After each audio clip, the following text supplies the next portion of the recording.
El cuento de esta noche, El perseguidor, de Carmen de Burgos. Aquella noche buena traía hacia Matilde todas las nostalgias del recuerdo. No podía sustraerse a la evocación de los aniversarios tan fuertemente grabados en nosotros. Su espíritu, acostumbrado a pasar con ligereza de una impresión a otra, ávido de sensaciones y de emociones nuevas, parecía complacerse ahora en retrotraerse, hurtarse a lo real, para soñar con aquellos, en tal día como hoy, que le traían a la memoria escenas patriarcales de su vida española. Las fiestas de familia del hogar paterno en una cortijada andaluza donde pasó sus primeros años.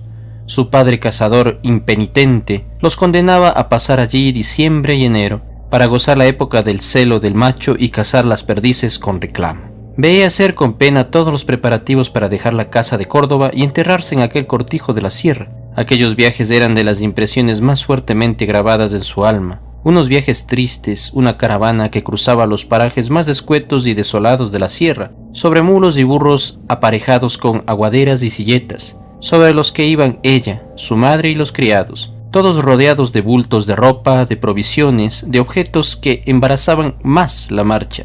Alguna pobre sirviente pasaba todo el camino sin soltar de la mano la jaula del loro o el objeto frágil que se le confiaba. Un viaje de 8 horas por el campo reseco, desolado, cansados todos sin hablar unos con otros, los muleros pinchando a las bestias para hacerles andar, sin más descanso que la parada en la venta para darles agua y para comer todos. Los manjares habían tomado un gusto enmohecido siempre, un gusto a camino, una cosa reseca que le impedía comer los pollos fritos, la tortilla y el jamón, como si hubieran perdido su condición apetitosa para hacérsele insoportables. El vino tenía gusto a pez y el agua de aljibe resultaba amargosa y dura. Después de la comida volvía a ponerse en marcha la caravana, previa a la pesada ocupación de acomodar sobre los aparejos a las mujeres, y se continuaba en silencio, adormilados, vencidos por los vapores de la digestión.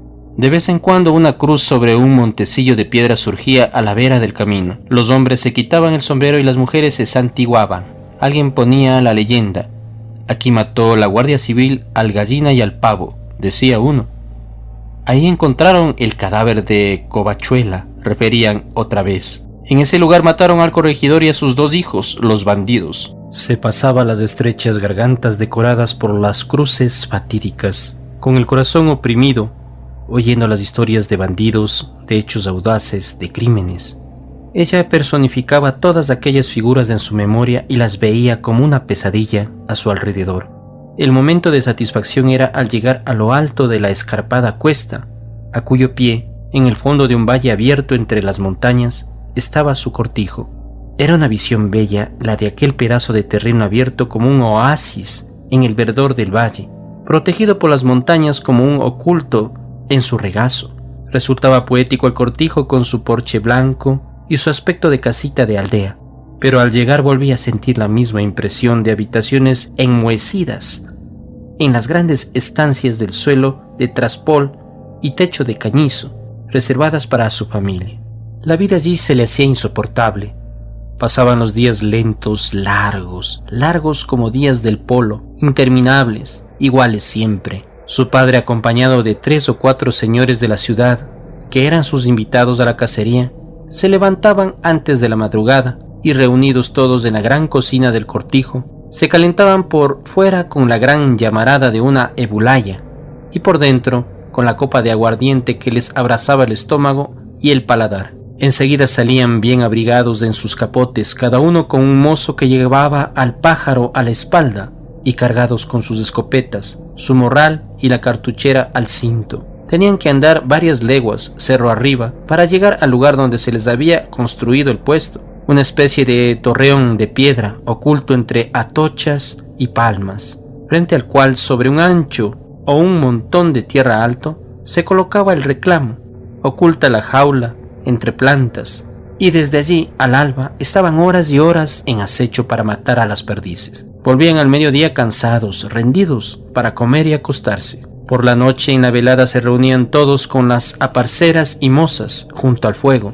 Entonces era cuando se veían. La madre había pasado el día recibiendo visitas de los campesinos, que llegaban cada uno con su ofrenda, huevos, longaniza, espárragos, palomitos o pollos, y preparando las comidas, cada una de las cuales tenía honores de banquete para sus convidados. La conversación era siempre la misma, llena de quejas, de violencias, de disputas. Los vencedores, los que se habían emperchado aquella mañana, unos pares de perdices, daban la bigotera a los desgraciados, y se contaban episodios e historias que los justificaba todo. Unos afirmaban que apenas lució el alba, su reclamo empezó a cantar bellas jácaras y a dar de pie, amoroso, pero que el monte no le contestó. Otros se quejaban de la mudez del suyo, que no respondió a los que cantaban cerca, sin duda acobardado por la gallardía de los libres. A veces se habían puesto los machos demasiado cerca y uno de los reclamos había robado al otro, hartándose su dueño de disparar tiros a las perdices que escapaban del otro puesto. En realidad, cada uno de aquellos pares de perdices eran un drama de amor y de valsía casi humanos. Las dos perdices libres y dichosas oían el canto enardecido del macho solitario. La tentación de la hembra, atraída por aquel macho, le haría contestarle, y bien pronto se entablaba un diálogo de promesas de amor entre ella y el desconocido, a pesar de las valiosas protestas de su compañero para hacer callar al intruso. El desconocido vencía siempre y la hembra venía emocionada, algo recelosa, coqueta, gallarda, en busca de su nueva aventura. Asomaba la cabecita alta y de medio lado, en la que hacía blanco desde su tronera el cazador, y el reclamo sabía que la habían matado y cantaba cruel, contento, alegre, vencedor. El macho desolado contesta con rencor y amargura.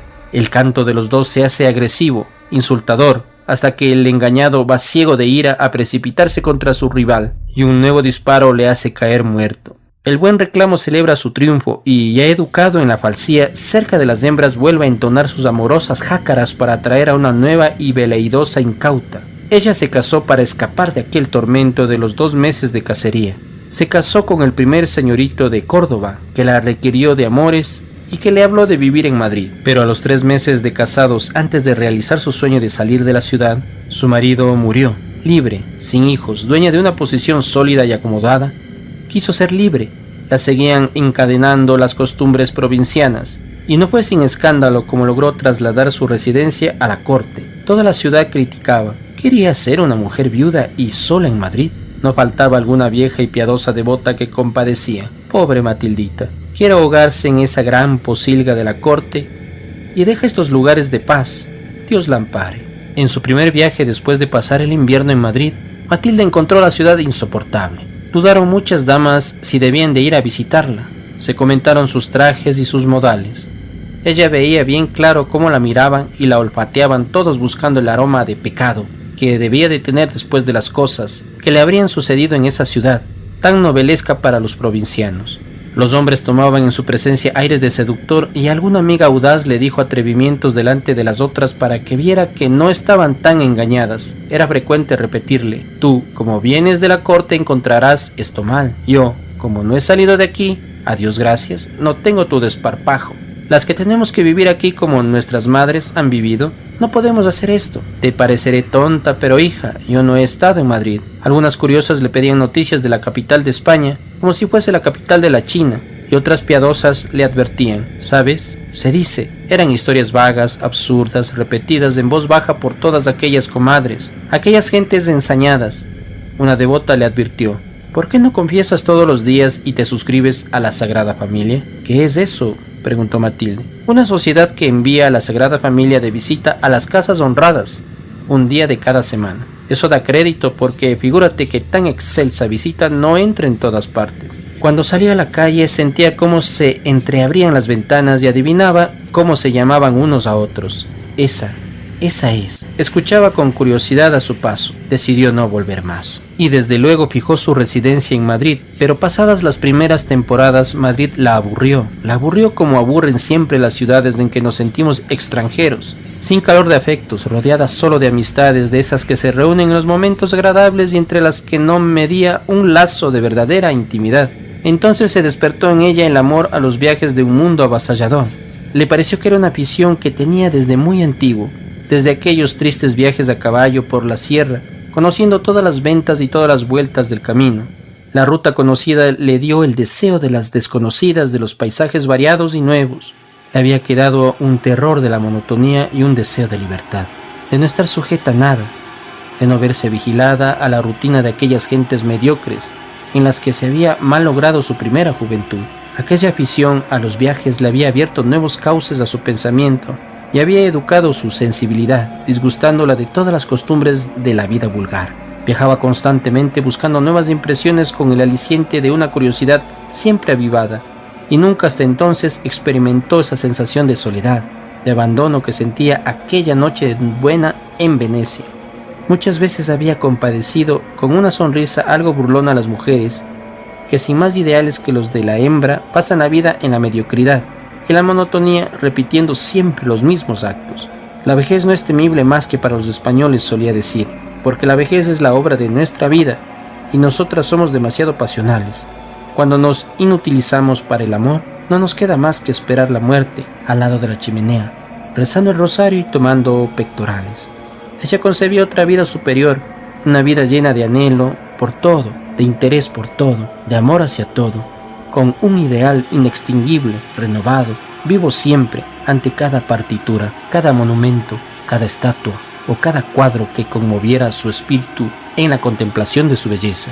Las mujeres inglesas con su silueta angulosa, desgarbada, de cabellos blancos y escasos, y su aspecto de agilidad, de limpieza, de fortaleza, como si sus cuerpos estuviesen forjados o tallados en alguna materia dura, constituían su ideal. Quería ser como ellas, no tenía miedo a que blanquease su cabellera poseyendo aquella energía, aquella fortaleza, aquella resiedumbre. Deseaba imitarlas, conservar su línea enjuta, sin la grasa común a casi todas las españolas, su agilidad, su independencia, y para eso emprendía constantes viajes, como si hubiese sorprendido que el secreto estaba en el movimiento, en la renovación continua, en no pararse para esperar el final. Había tal vez algo de huida al propio destino, miedo a sujetarse en un momento de debilidad a los lazos de un nuevo amor o de un nuevo hogar, al engaño del reclamo de la perdiz, los viajes como un perfume de todo, de explorar lo más bello de todos los conocimientos, de todas las amistades, escapar antes de profundizar en nada, llevando siempre todo lo agradable de lo bueno y de lo efímero que revoloteaba en torno de ella.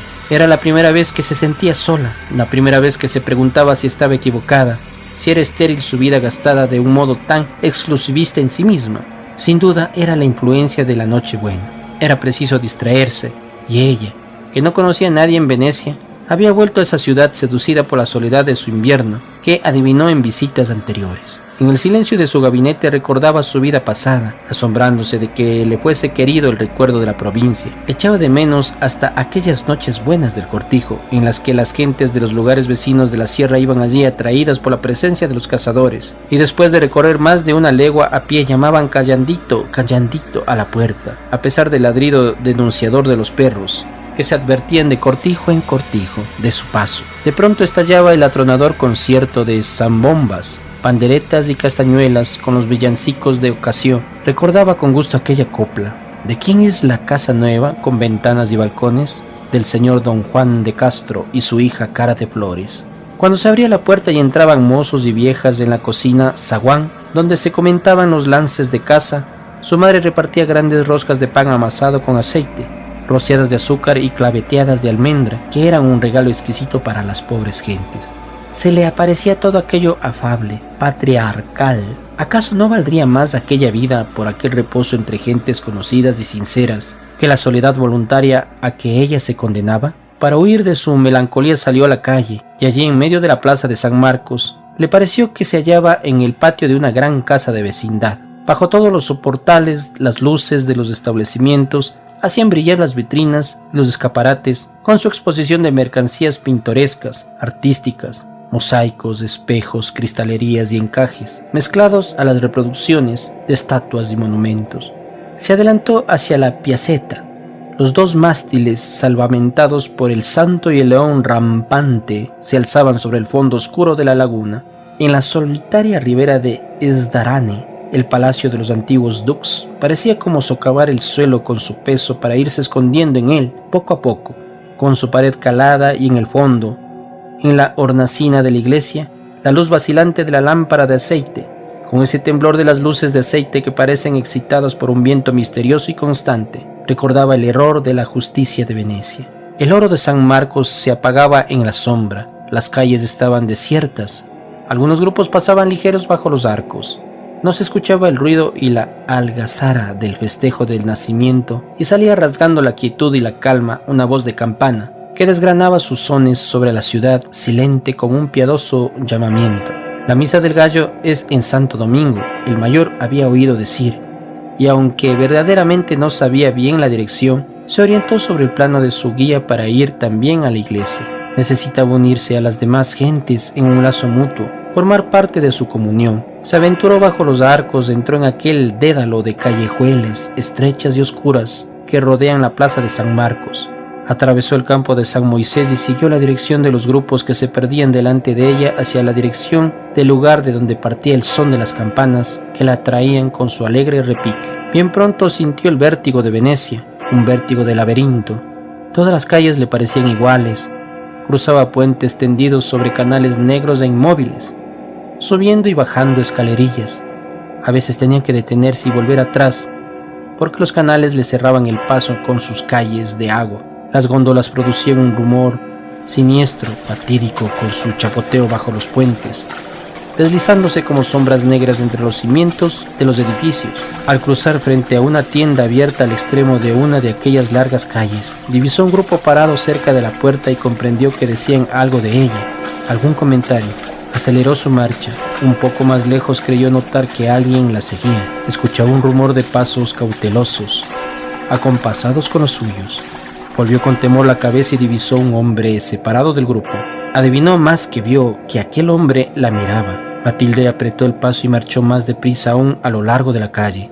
Sentía los pasos del hombre tras de ella con ese vago temor que suelen producir las personas que nos siguen por el mero hecho de ir detrás. No se atrevía a volver la cabeza, pero conservaba grabada su silueta en la retina después de su rápida ojeada.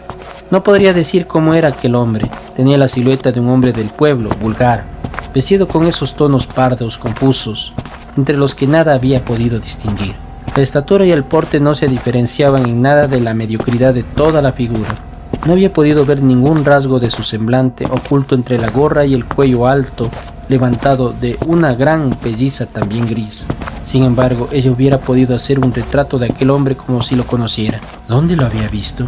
¿Por qué le tenía miedo? ¿Por qué presintió que había de seguirla? No podría decirlo, pero sentía miedo, un miedo absurdo del que no bastaba a librarse la reflexión. Así recorrió aún los recovecos de 2 o 3 callejuelas tortuosas, desembocó en el campo de la iglesia y corrió hacia la puerta con el ansia de los condenados que se acogían al derecho de asilo en los templos. Allí respiró. Había una atmósfera tibia, plácida y sobre todo había gente. Se había empezado la misa desde hacía largo rato y se aproximaba el momento de alzar. La beatitud de la música, interpretada con el amor y el entusiasmo de los italianos por el arte, parecía flotar en las naves del templo, lleno de un sensual olor de incienso y mirra, que mezclaba a los perfumes de mujer y a las flores marchitas en los jarros. Con ese olor, mezcla de hierba y de pasado, que toman las flores en los jarros de las iglesias. La afluencia de gente le impidió penetrar hasta el centro de la nave y fue a arrodillarse cerca de uno de los pilares próximos a la puerta. Cerró los ojos y se dejó mecer en el ambiente. Aquella fraternidad de gentes reunidas cerca de ella parecía borrar su extranjería. Se iba serenando, estaba próxima a reírse de sus temores. Oyó levantar la mampara y sin volverse adivinó que aquel hombre entraba en la iglesia. Quiso dominar su impresión de miedo. Todo aquello no era sin duda más que un efecto nervioso hijo de su cerebro excitado por los recuerdos que evocó el aniversario. Aquel hombre debía de ser un pobre obrero que para nada se ocupaba de ella. Al levantarse, después de verificarse el misterio de alzar al cordero recién nacido, con todo el júbilo de la redención cumplida, se atrevió a volver tímidamente la cabeza. Cerca de la puerta distinguió la figura de un hombre sumido en la sombra, cuya silueta parecía un enorme oso sin cabeza, ya que la ocultaba y le escondía el cuello alto de su pelliza, semejante a una máscara. Llena de temor esperó la terminación de aquella misa que ella hubiera querido prolongar hasta la salida del sol.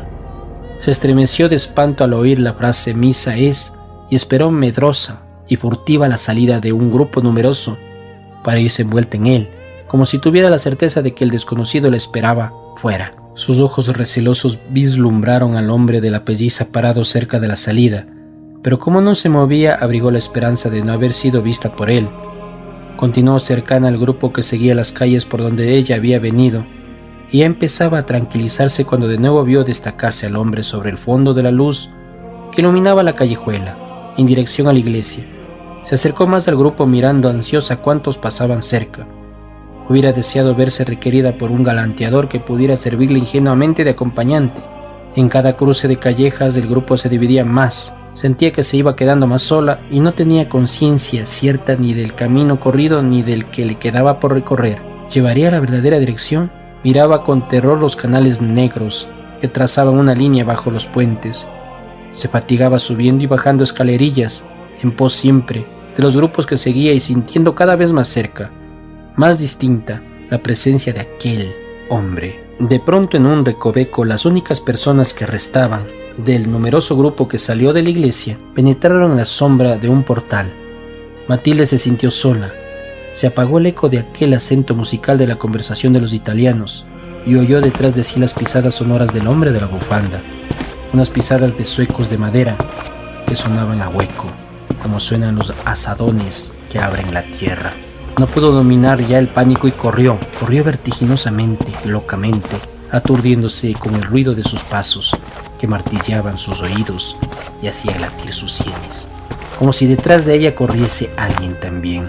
Las luces de la plaza de San Marcos la hicieron detenerse jadeante. Varias personas pasaban bajo los soportales. Ya no estaba sola. Se adelantó hacia la puerta de su albergue. Abrió. Se consideraba a salvo y se daba cuenta de lo ridículo de sus temores. No sabía cómo había llegado allí, ni qué instinto lo había guiado. De haber encontrado un río que le cerrara el paso, se hubiera arrojado en él sin reflexionar en nada. Pero ahora ya estaba a salvo, libre. Tendió la vista hacia atrás para asegurarse de su seguridad. La pelliza se destacaba de una figura de hombre apoyada en el ángulo de la torre de Camparsile, y las gentes se alejaban. Ella hubiera querido detenerlos, gritar, pero la voz se le cuajaba en la garganta. Le temblaban las rodillas, como si fueran a doblarse.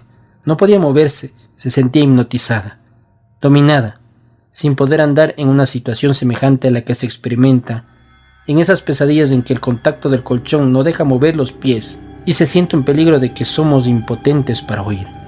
Tuvo que hacer un esfuerzo sobrehumano para entrar. Apretó la puerta con su cuerpo mientras cerraba, temerosa de que el hombre entrara detrás de ella. Y luego, aquella escalera tan alta, aquellos pasillos sombríos y oscuros del viejo palacio nobiliario de Venecia, convertido en su albergue. Aquella estancia grande, desmantelada, fría. Ni aún en ella, con la puerta cerrada, se creía segura.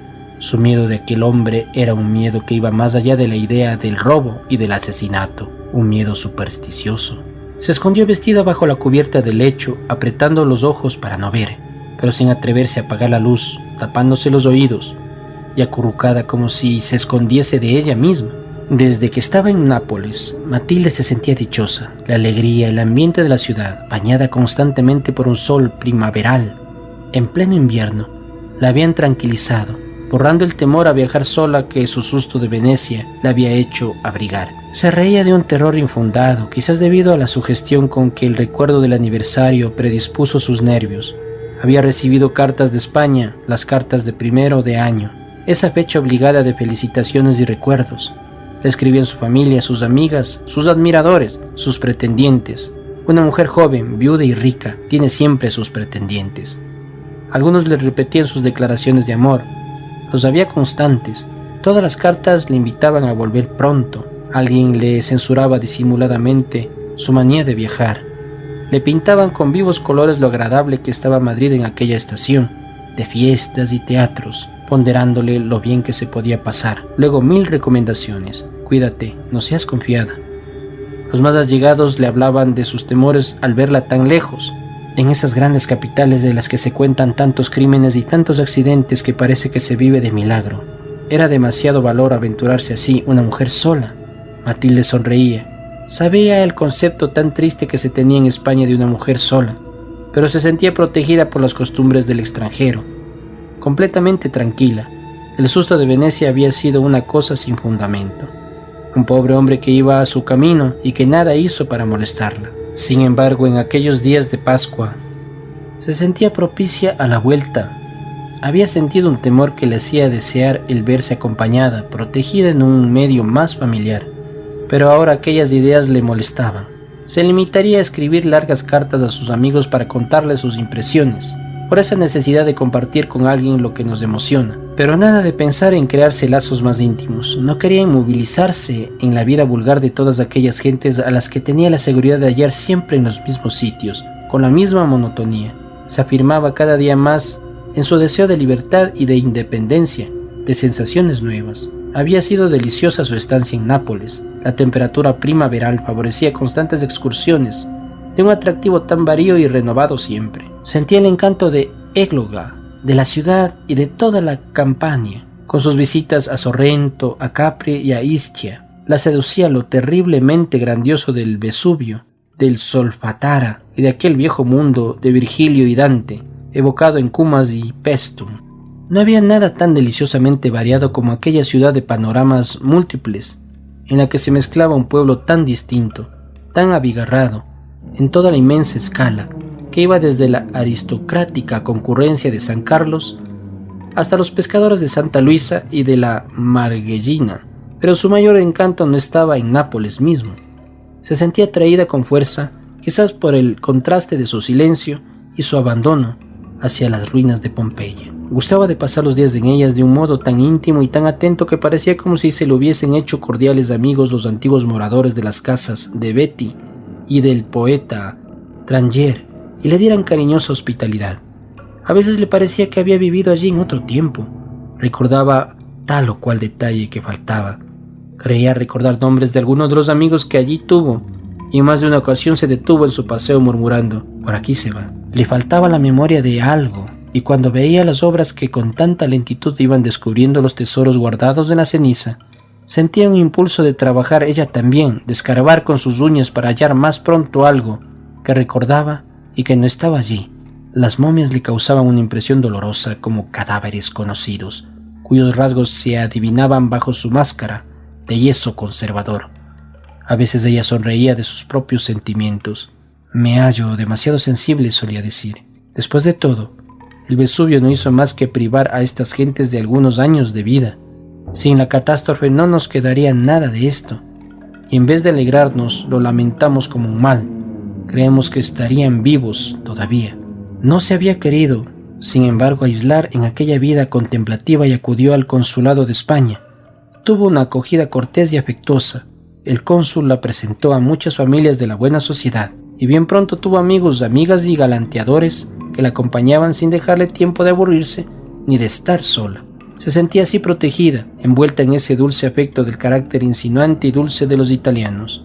Pero aquella tarde había querido ir sola a Pompeya para sentir la emoción casi mística que le causaba en la vía de las tumbas la hora del crepúsculo, al contemplar los bellos matices que toma el cielo, la luz rojiza del penacho de fuego del Vesubio y la guirnalda semicircular de las luces del Golfo iluminando el azul de las aguas que parecían cantar en su oleaje una eterna barcarola. Escuchaba distraída los pasos de los transeúntes, guardias y visitantes de la ciudad inmovilizada, no muerta, en un encantamiento de cuento persa.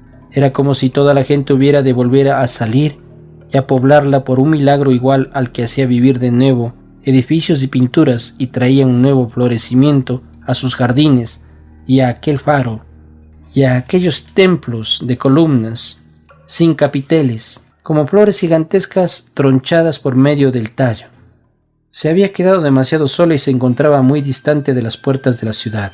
Al fondo de la calle, en la lejanía, destacando su figura sobre lo chato de las ruinas, se deslizaba una silueta de hombre del pueblo, envuelto en una de esas grandes pellizas altas de cuello, que dan siempre un aspecto de misterio al que las lleva.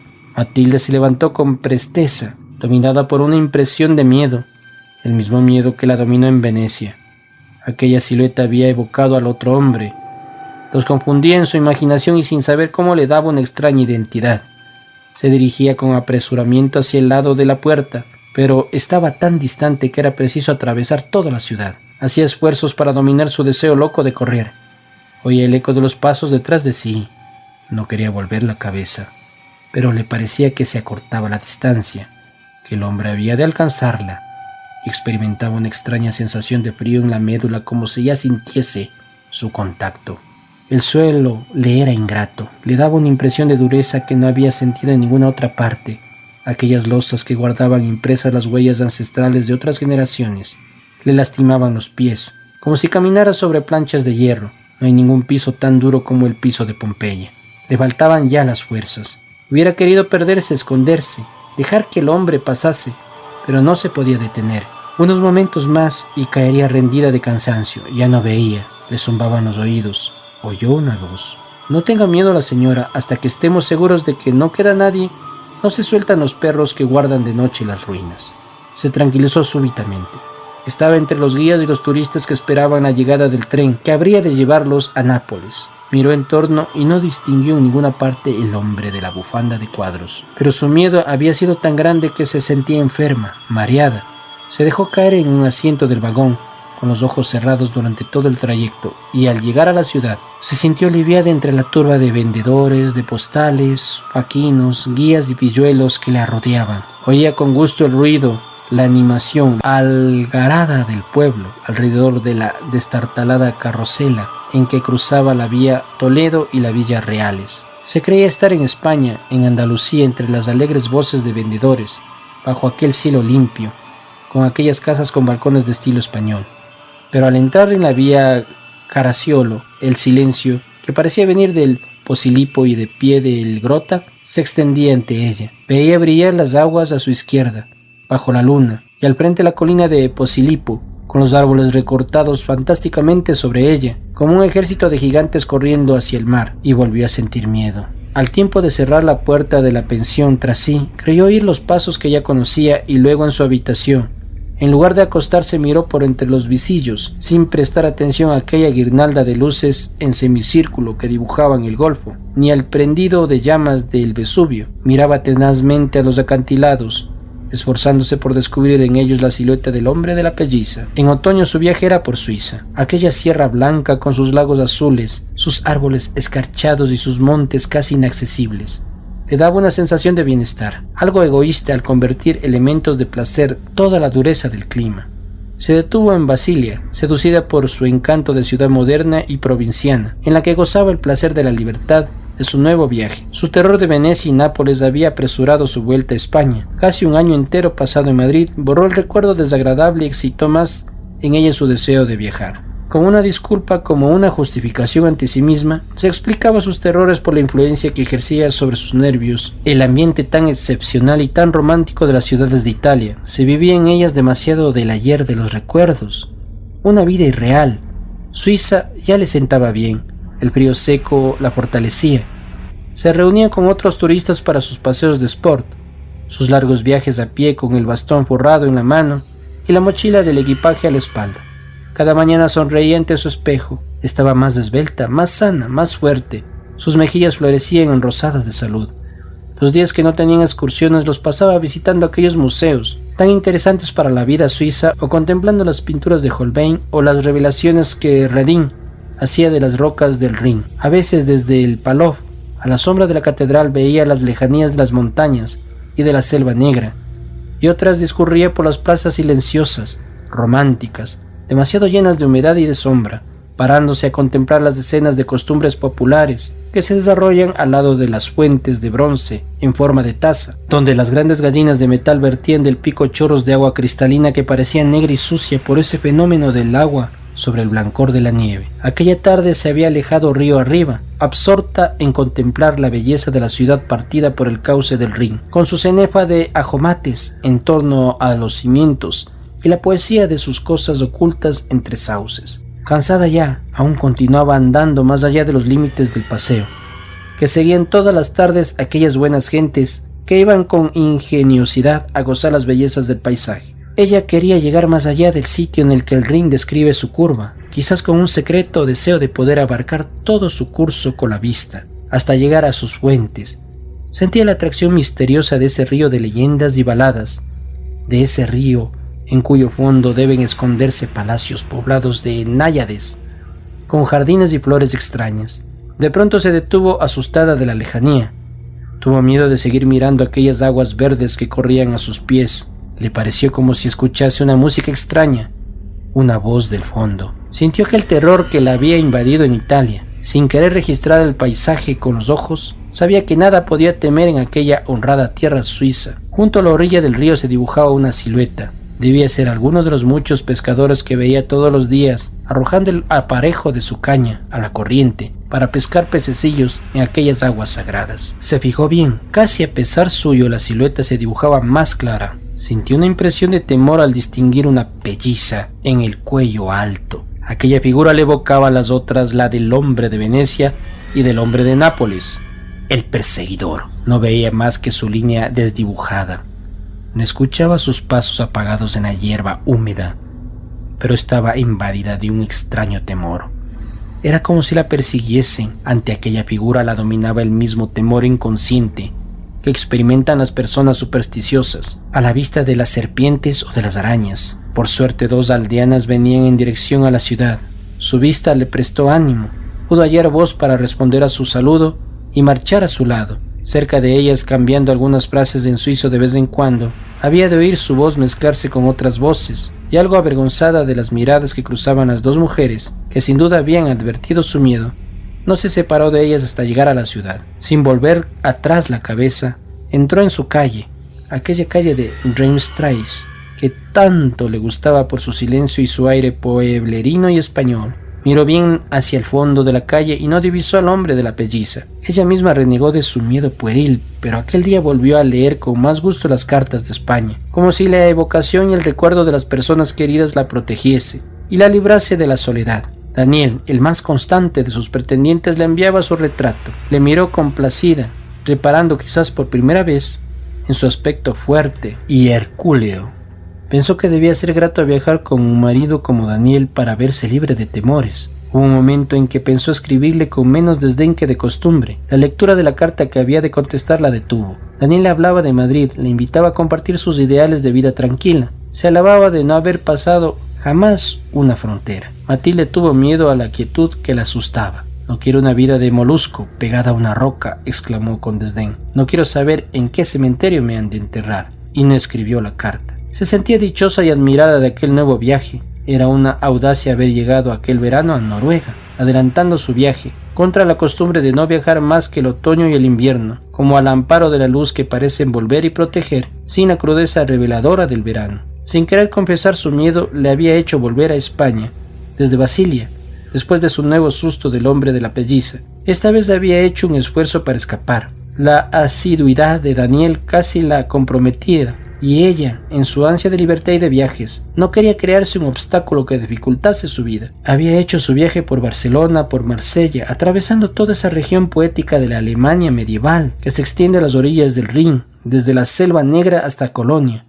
con sus castillos feudales tan pintorescos, semejantes a nidos de águila en lo más alto de las rocas. Su viaje fue tan rápido que le dejaba una impresión vaga, como la que dan los cinematógrafos. Le costaba trabajo determinar particularidades de cada sitio. El espectáculo del Alster, en Hamburgo, con los cientos de barquillas conducidas por parejas enamoradas entre los canales, a merced de las sombras de la noche, los acorazados que, como una población de hierro flotante, ocupaban el gran canal del Kiel, las bellas torres de Copenhague, la poesía de los lagos de Estocolmo, la visión rapidísima de Helsingør, aquel castillo fuerte, centinela del Sunel, que ofrecía la poesía shakespeariana con la encarnación de Hamlet. Su deseo era alejarse mucho, dar la sensación de su audacia con su viaje, gozarse en el asombro pueril de Daniel ante sus descripciones de países, casi fantásticos para aquel pobre muchacho que no había ido más allá de la frontera,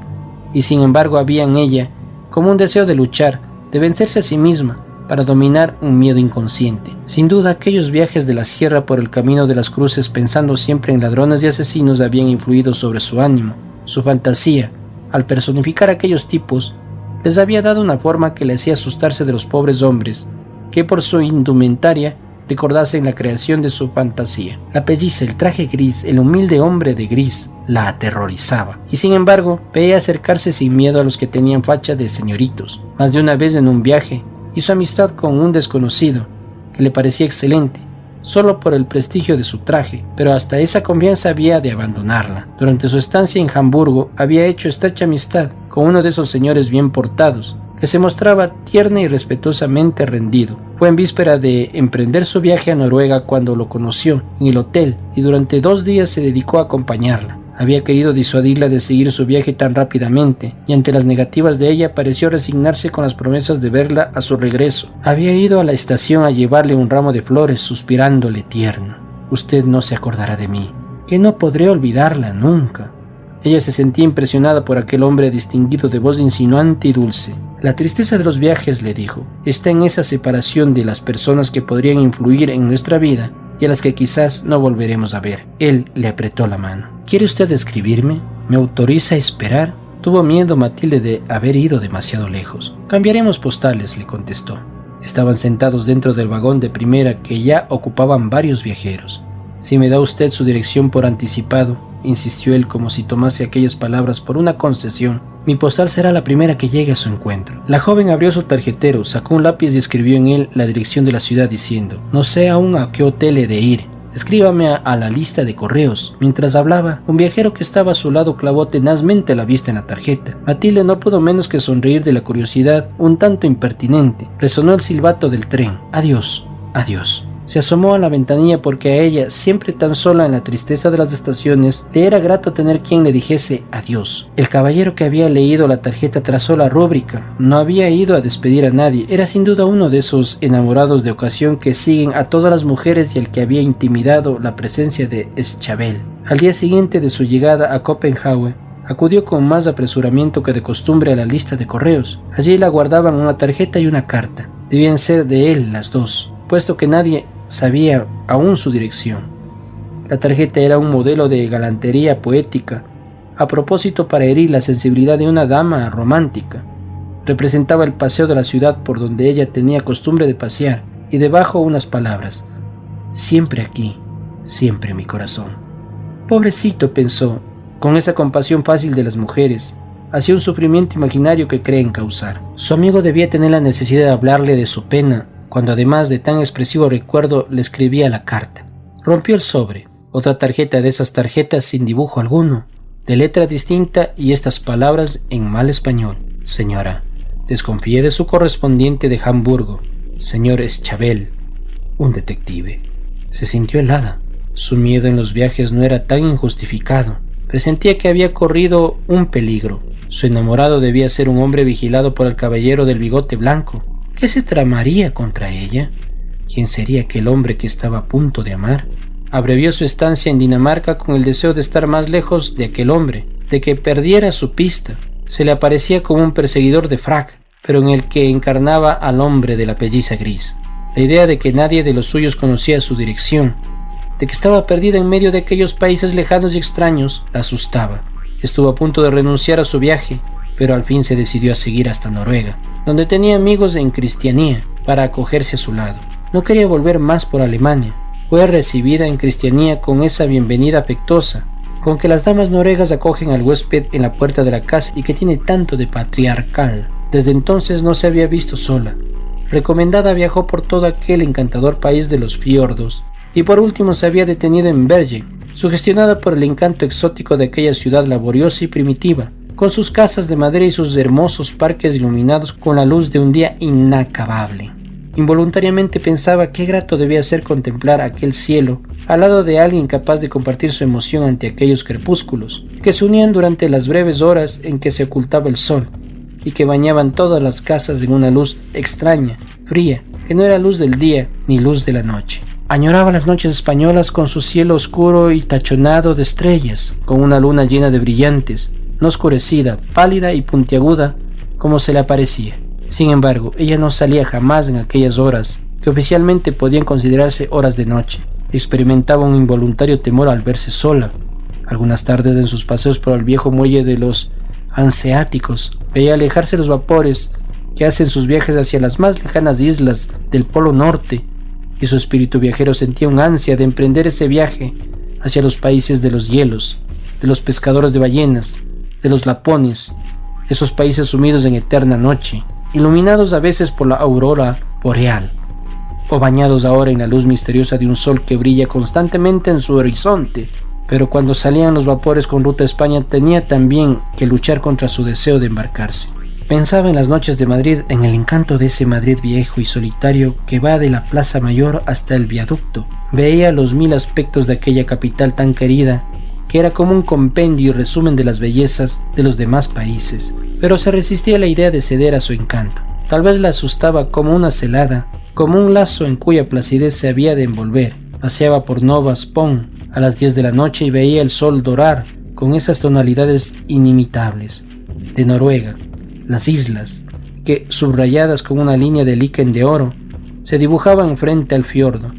De pronto tuvo que apartarse para dejar paso a un carro tirado por uno de esos caballejos noruegos, tan cortos y mal formados, que parecen hechos de cartón. Venía hacia ella triscando, con las crines flotantes, sus melenas y con esa especie de acometividad con que los caballos de los fiordos van hacia las personas. Al apartarse se acercó a uno de los bancos y casi tropezó con una persona que estaba acurrucada en él. Matilde lanzó un grito ahogado. Era él. Le parecía que era el hombre de Italia y de Suiza, el hombre de todas partes, el hombre de la pelliza, cuyo rostro no había jamás logrado ver, envuelto en aquel gran cuello alto y subido que la asustaba. Y el hombre se puso de pie y sintió que la acometía uno de aquellos ataques de miedo que no podía dominar, y emprendió, procurando conservar su serenidad, el camino de su hotel.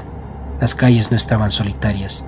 Veía gente en todas las ventanas y en todas las puertas. Un cinematógrafo dejaba oír su alegre ruido de timbres que llamaban a la función del mismo modo que las campanas llaman a los fieles. Una multitud de chicuelos astrosos se paraban ante los grandes cartelones anunciadores, cuyas parecían ya moverse por esa obsesión de movimiento que dan las figuras de cinematógrafo. No se atrevía a volver la cabeza, presa de un miedo indescriptible, absurdo en aquella tierra de gentes honradas y patriarcales. Al día siguiente se embarcó para Londres. Tenía la seguridad de que ya no podría estar tranquila en Virgin después de aquella aparición.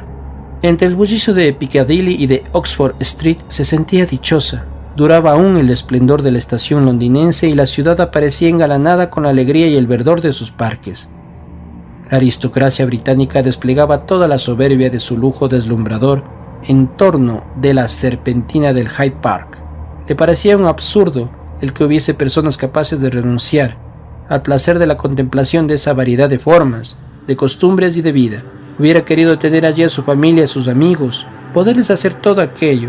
Pensaba en Daniel. Le había escrito que iba a prolongar su estancia en Londres todo el otoño para ver el nuevo aspecto de la ciudad envuelta en la neblina característica que vela la suntuosidad de sus palacios, avalorándolos con un misterio de su vestidura real. Y Daniel se desesperaba de su ausencia, pero no tenía un arranque para ir a buscarla. Tal vez sus viajes no eran más que una lucha con su amigo, una huida del peligro de su dominación, un revoloteo en torno del amor que la amedrentaba, con el recuerdo de su vida de cautividad a que estuvo sujeta en su matrimonio y en el hogar de sus padres. Ella no haría uso de su libertad para crearse ninguna clase de relaciones en su viaje. Era solo para ella misma, para su intimidad, para saborearla, como una afirmación de su personalidad, de su dominio propio. No había vuelto a experimentar miedo. La admirable organización de la sociedad inglesa alejaba de ella todos esos terrores que le parecían creación de los novelistas por entregas, explotando a la gran población en que todos los absurdos pueden ser creídos. No había vuelto a sentir el miedo y ella misma se reía de las ciudades más peligrosas, que en realidad fuesen las que más la tranquilizaban. Entraba quizás por mucho el elemento de la curiosidad, que la distraía de sus temores imaginarios, y tenía que confesarse que su temperamento era a la vez que ansioso y aventurero,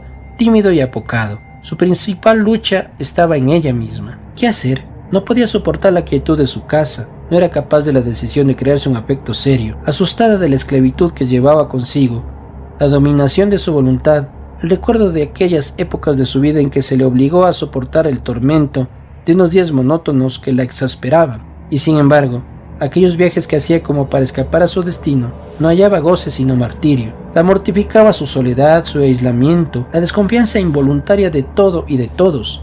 Esa desconfianza que se extendía ahora desde el desengaño de Hamburgo a toda nueva amistad de cualquier sexo que fuese. Aquella tarde su paseo la llevó hacia Tower Bridge y se detuvo a contemplar la desembocadura del Támesis, con sus aguas de estaño en las que se reflejan a lo lejos las características torres góticas de la abadía de Westminster y del Palacio del Parlamento, recortando su silueta azul con ese encanto especial de Sadness que reside en ella. Le impresionaba siempre la vista de la torre cercana, aquella ciudadela, antiguo palacio, testigo y escenario de todos los crímenes de la historia inglesa. Recordaba su visita a los calabozos de muros espesos, en cuyas piedras habían grabado tantas frases desoladas y tantos dibujos alegóricos de la desesperación de los prisioneros. Era todo tan terrible allí. Se guardaban con el mismo amor por aquellos hombres vestidos con un uniforme de otros siglos, los incomparables brillantes de la corona de Inglaterra, y el tajo y el hacha con el que el verdugo decapitó a María Estuardo y a Ana Bolena. Los asesinados en la torre formaban legión, los muertos no cabían en su cementerio. Vista así la fortaleza entre la sombra del anochecer, con su batería de cañones sobre el río, la hacía estremecerse. Algunos cuerpos se abatían graznando desde las almenas a los fosos y a aquella sombría plaza de Tower Hill, cuyo césped le parecía regado con sangre. Era ya de noche. Una luna pálida y amarilla como una raja de limón brillaba en el cielo ceniza. Era una verdadera imprudencia permanecer allí. El tráfico de los carros y la gente que pasaba por aquel lugar había cesado. La plaza estaba solitaria. Solo de uno de los bares cercanos entraban y salían hombres que le parecían de aspecto sospechoso. Ante ella se abría una callejuela solitaria que, marcando el contorno del río, se dirigía a London Bridge. Se internó en ella caminando despacio entre la sombra, que no lograban disipar por el entero los faroles, como puntos de luz que no irradiaban la claridad con los rayos detenidos y cortados por la neblina. Era una calleja antigua, ancestral, y los grandes farolones de cristal pendían de una cuerda del centro de la calle. Caminaba entre carros y trabajadores, sobre un piso húmedo, con un nauseabundo olor de pescado. Volvió a sentir miedo. Cada paso que resonaba detrás de sí le hacía volver la cabeza. Sentía miedo de todos los hombres pobremente vestidos con que se cruzaba, e involuntariamente llegó a ella el recuerdo del hombre de la pelliza. Desde aquel día, por temor de encontrar a aquel hombre, no se atrevía a salir sola por las tardes. Daba sus paseos matinales, siempre por las calles céntricas, y buscaba hasta dentro de los museos las salas más concurridas. El hotel la asustaba. Tenía siempre miedo de encontrar en él, en cualquiera de los pasillos, el hombre de la pelliza gris. Su miedo se había personificado en aquella figura. Cada vez que oía pasos en pos suyo, experimentaba el temor de que pudiera ser el hombre de la pelliza. Era sin duda una obsesión nerviosa, un temor al perseguidor. En cambio, no tenía jamás miedo de las personas que marchaban delante de ella. Para sentirse protegida buscó hospedaje en casa de una señora española, casada con un inglés, que vivía en una de esas poéticas casitas rodeadas de verja, de un solo piso, tan sencillas y agradables que rodean la plaza de Torrington Square, tan buscadas por las gentes estudiosas y morigueradas. Allí vivía como en familia. Araela, la dueña de la casa, intimó con ella de un modo fraternal. Su marido pasaba la vida coleccionando sellos sin ocuparse de la esposa, más de lo que exigen las relaciones de cortesía. Y Araela se desquitaba de la soledad del hogar pasándose el día en continuas correrías, de tienda en tienda, de visita en visita y de té en té. Tenía el don de no parar un momento en su casa. Le gustaba pasear por las calles, despertando la expectación con su belleza clásica de española, pequeñita, redonda, muy morena, de labios muy rojos y de cabellos muy negros, con unos ojos pardos, grandes, expresivos, que formaban contraste con los ojos de luz, sin color, de las mujeres inglesas. Araela arrastraba a Matilde con ella y, en su calidad de inglesa, por su matrimonio, le introducía en la sociedad burguesa que ella frecuentaba, llevándola a sus correrías de acá para allá. De noche, cuando su esposo dejaba con pena los sellos para ir al comedor, le contaba sus ocupaciones del día, que él escuchaba complacido y que después cada cual se marchaba a su habitación. Aquellas veladas largas, solitarias, constituían un tormento para Matilde, que no se atrevía a salir sola y no podía habituarse a meterse temprano en el lecho. Muchas veces intentó retener a Araela para salir de noche, pero no había podido conseguirlo. El marido no veía para coleccionar sus sellos a aquella hora y se gustaba de la compañía de su mujer. Aquella noche se había decidido a bajar a la plaza y a sentarse en un banco, deseosa de respirar el aire de una de esas plácidas noches de Londres, en las que todo parece estar muy lejano de todo, y la gran ciudad, solemne y silenciosa, da una idea de quietud y de soledad.